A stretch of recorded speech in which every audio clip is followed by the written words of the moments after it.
Kalau boleh kita tahu ya bicara flashback sedikit, kan tadi Mbak Vena sama Mama Is bilang gini, aduh udah deh ya, udah nggak pengen susah-susah menye-menye, kita yang seneng-seneng aja. Pengen tahu di umur-umuran Cinta Laura gitu, ketika masih mudaan dan melihat hidup sekarang, ada nggak sih kisah masa lalu yang kalau dipikir-pikir, aduh andaikan gue nggak melakukan itu, ada nggak? Nggak ada sih. Nggak ada? Nggak ada, maksudnya ya udahlah, namanya hidup itu kan ada step-stepnya, ada prosesnya, ada fase. Oh fase yang begini, fase begitu. Jadi jalanin aja. Oke.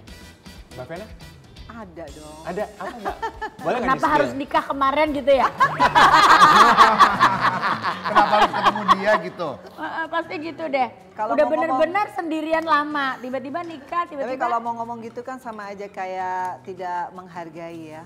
Karena kan Iya. kehidupan itu ya memang up and down. Bener Tapi kan? yang message-nya adalah pokoknya buat semua ibu-ibu semangat ya. Makin tua makin happy, yang buat kita sendiri. Itu Ngomel. aja sih. Jadi Berarti yang kemarin itu tidak disesali dong?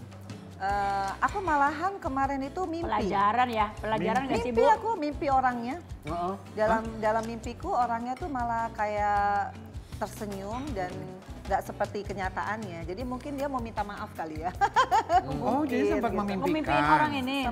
Sempet. Jadi dalam hatiku mungkin cara Allah kita harus memaafkan. Ya. Jadi setelah memaafkan aku bisa move on ke depan dan aku bisa terlihat sehat karena aku tidak ada beban lagi. Nggak ada yang perlu di regrets kan sebenarnya. Udahlah. Menurut Mbak Vena termasuk tipe pribadi yang drama queen nggak sih Mbak? Kalau punya masalah? Dulu ya. Iya? Dulu karena perfeksionis, karena orangnya suka nggak sabaran, tapi dengan adanya peristiwa-peristiwa yang membuat kita kayak gimana, akhirnya aku sadar nggak usahlah drama queen. Kita evaluasi diri kita, nggak semuanya kesalahan dari orang lain, pasti ada kesalahan dari saya juga. Ih hebat loh, berani ngaku nih di spill Introspeksi detik ya. ya. Dulu gue drama Iya, queen gitu. dulu iya. Contoh waktu hamil Vero, syuting marah-marah gue. Oh iya? Udah tahu gue hamil, pokoknya drama queen. Merasa dirinya waktu itu kan sinetron papan berapa gitu ya. Dulu. Iya. Tapi Perhatiin gue layak mendapatkan perhatian istimewa. Enggak, gue lagi hamil nih, jam berapa nih, mestinya udah bungkus nih. Wah gitu dulu, gitu. tahun 90-an ya. Tapi kesini-sini, wah nggak Ngapain ya, boleh gitu. punya kayak gitu, tuh namanya arogan. Jadi aku mulai kenapa Allah kasih peristiwa ini, ya berarti ada konsekuensi dari Ya. kepribadian kita yang lalu. Soalnya kita mau membahas mengenai drama queen seperti yang teman-teman perhatikan kan Ren, belakangan ramai itu di sosial media.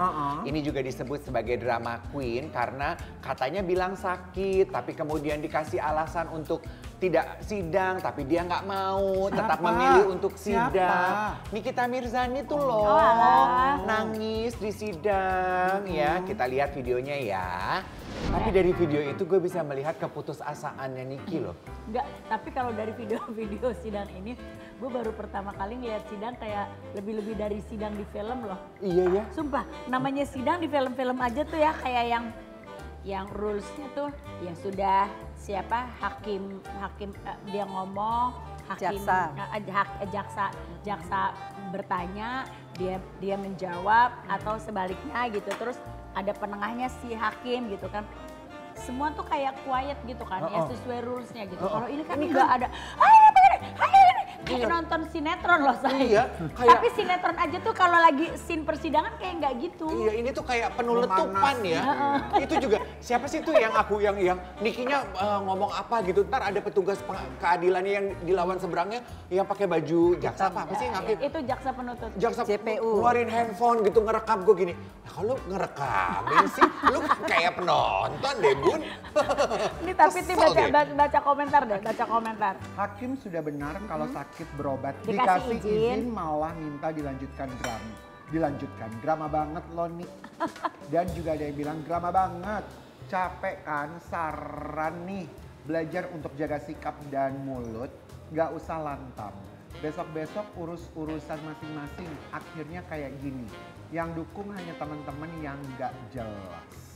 Tapi bener ada benernya juga tuh yang komentar-komentar kayak gitu ya. Maksudnya ya semoga sih dia setelah ini dapat pelajaran bahwa udah deh better urus hidup kita sendiri aja. Karena kalau aku sih jujur Li ya menyayangkan karena kayak sebenarnya mah dia kan kayak udah punya nama, udah punya usaha juga, iya kan? Udah itu aja digedein. Iya, Ya tapi kan? tapi juga aku lebih ke sini sih. Kalau aku tuh kan kita senang semuanya melihat jadi damai dan happy lah ya. Kalau gue tuh sebenarnya dalam kasus ini malah gue mengharapkan kehadiran Niki di dalam setiap persidangannya tuh dia mempunyai karakter yang berbeda. Iya. Itu yang gue harapin. Dia dengan elegantly, kan dia dandan cantik banget Bu. Maksudnya gue kalau bilang kecantikannya Niki itu nggak bisa dipungkiri. She's so beautiful. Iya. Ini Ngerti gak? udah paling. Dia bisa menjaga kulitnya, rambutnya, penampilannya. Untuk dia memanggil orang salon apa segala macam udah dia, itu urusannya dia. Tapi dia mempackagekan diri dia tuh yang bukan orang sembarangan. Dan gue sebenarnya mengharapkan lo duduk di situ manisly, CL manisly, dengan manis, dengan pintar, elegan, dan mempunyai peluru-peluru yang dia bisa utarakan dengan Anggunli. pintar, dengan anggunli. Beneran loh. Anggunli. Karena kan maksudnya Makanya ya, mungkin sebelum-sebelumnya kan mungkin orang berpikir, wah lu bakalan rusuh nih di dalam sidang. Tapi lu seharusnya bisa yang enggak, gue bertolak belakang bikin sampai seluruh Indonesia yang gini. Hah? Lu mah bener gitu. Sebelum kita lanjutkan pendapat lo ya, sayangnya apa yang lo harapkan gak terjadi karena akhirnya yang anggun itu ambruk juga di ruang sidang. Masa? itu sih bukan sakit, kayak kesel gitu. Kesel gitu. Dia pengen minta sidangnya tuh Cepet dilanjutin dilanjutkan. gitu. Tapi kan ya itu tadi gue suka bingung udah kayak gitu-gitu. Gue amit-amit jangan pernah ada di ruangan itu ya. Tapi ini kita lihat nih spill videonya Fitri Saul Peru bilang Nikita drama. Oh. Bicara mengenai real life story, kalau Lisa Mariana real life story apa enggak? Aduh, kita spill dulu yang satu Kenapa ini. lagi Kita dia? Spill. Kalau Mau. ketemu katanya mau cium Oh, tangan. kalau ketemu mau cium tangan. Ya itu sikap sopan aja. Ini tapi komentar netizen dong Dev, lihat Dev. Lucu ya. Please jangan selesai dulu dong masalahnya. Tapi bicara mengenai kasusnya itu ya, menurut aku sih sekarang dia udah sengaja aja gitu. Secara sengaja ngasih makan netizen, ngasih makan kita, ngasih umpan gitu. Nyari aja, maaf ya Mbak, I don't know you don't know me. Tapi buat aku udah mulai kebaca kok emang ngasih umpan aja supaya namanya tetap di atas. Gitu. Kayak kata-katanya si Lisa Mariana ini ada aja gebrakannya gitu kan. Apa kalau bukan umpan, ya kan? Aduh. Gimana coba lu sekarang ya gue tanya Ren, lu udah kerja jadi presenter berapa lama? Pernah nggak lu matok harga jadi tamu podcast 150 juta? Kalah lu sama Lisa. Ya. Masih merah nggak tuh? Coba kita spill. Kalau umpamanya selebriti lagi ada masalah dibicarakan, it's okay ya, fine. Iya gitu karena ya. selebriti untuk bisa jadi selebriti ada karya loh. Betul. Iya. Ada perjuangan menuju ke sana. Iya. Betul. Iya kan? Beda cerita Beb. Maaf deh. Tapi ketika Lisa Mariana ini terus lu kasih panggung, terus akhirnya dia punya itu tuh apa standar fee. Iya. Tapi ya gue sebagai netizen dan sebagai penonton, Apalagi, Ren? gue tetap penasaran hasil DNA. DNA-nya. Iya sih. Ya kan karena kan kemarin kan katanya sudah tuh akhirnya ke rumah sakit Karena kedua belah pihak. Iya. Kita tunggu gitu. Iya. Maksudnya karena keberadaannya Lisa yang didampingi dengan begitu banyak kuasa hukum loh. Udah jadi makanan nasional juga. Lu juga udah kasih bumbu-bumbu di dalam pikiran kita karena kita ngeliat lo juga. Buktikan sekarang kebenaran seperti apa. Lu inget ya, kita yang pintar tuh sebetulnya, yang pintar tuh dia. Kita ini dicocok hidung kita sama dia. Ingat nggak lu dulu waktu kita ngobrol sama Denis Charista?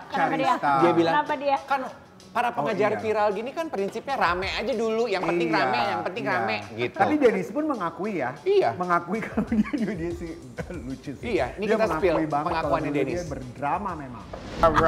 Jadi ternyata tuh memang ada ya orang-orang yang seperti mereka itu ya. Pokoknya gue berbuat aja dulu, yang penting rame biar dapet cuan. Ternyata dapet cuannya itu dari permasalahan gitu ya. Kalau anak-anak muda mungkin gitu ya, kalau seumuran kita tuh kayak yang aduh Dulu nggak ada. rame. Dulu kalau rame tapi malah nggak dipakai iklan, maksudnya nggak dipakai apa-apa. Rame, tapi Itu. kalau yang Iya kan? jelek, kalau ramenya jelek kan Iya. Nah, tapi ya statementnya Mbak Vena tadi ya, dulu Kalau lu rame dengan kasus, lu nggak akan dapat iklan. Kalau negatif ya. Sekarang malah berubah. Kok bisa berubah karena ya, Bo? platformnya sudah berbeda. Platformnya itu menuntut pokoknya yang penting jadi viral. Mau itu positif, negatif. Nah, makanya kita nih kalau orang tua selalu aku bilang sama Fanian ya, apalagi nanti zamannya dia. Kamu harus punya lingkungan yang baik, pemberitaan yang baik, teknologi pilih yang baiknya. Ya memang itu pengaruh orang tua juga sih. Jadi kalaupun mau cara cari uang jangan yang sampai sebegitunya ya.